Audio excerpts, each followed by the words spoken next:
ស្លឹកគ្រៃគឺជាទិន្នជាតិមួយប្រភេទដែលដុះបែកចេញពីគុម្ពជាដំណាំដែលមានស្លឹកវែងៗក្លិនប្រហើរឈ្ងុយក្នុងនោះស្លឹកនិងគល់ប្រើការជាគ្រឿងផ្សំឲ្យម្ហូបមានឱជារសឆ្ងាញ់និងធ្វើជាឱសថព្យាបាលរោគថែមទៀតផងស្លឹកគ្រៃគឺជាប្រភេទរុក្ខជាតិមានកំណើតនៅតំបន់អាស៊ីអាគ្នេយ៍អាស៊ីអាហ្វ្រិកអូស្ត្រាលីនិងតំបន់កោះត្រូពិកស្ថិតនៅក្នុងគ្រួសារទិន្នជាតិឬពពួកស្មៅ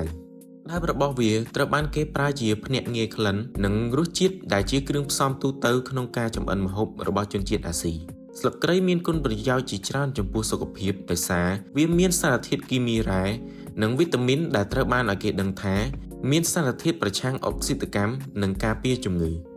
ស្លឹកគ្រៃក៏ជាប្រភពដ៏អស្ចារ្យនៃវីតាមីន A និងវីតាមីន C ផងដែរក្រៅពីនេះវាក៏មានជាតិម៉ាញ៉េស្យូមស័ង្កសីម៉ង់ហ្គេណេសផូស្វ័រប៉ូតាស្យូមជាតិដែកកាល់ស្យូមនិងទង់ដែងព្រមទាំងវីតាមីន B ជាច្រើនទៀតដែលជាតម្រូវការសម្រាប់ដំណើរការនៃរាងកាយមនុស្សស្លឹកគ្រៃមានផ្ទុកសារធាតុ flavonoid និងសមាសធាតុ phenolic ជាដើមដែលជាជំនួយផ្នែកឱសថដ៏គួរឲ្យចាប់អារម្មណ៍និងមានគុណសម្បត្តិប្រឆាំងនឹងពពួកផ្សិតនិងអតិសុខុមប្រាណកសិករគិតសុខភាពជាចម្បង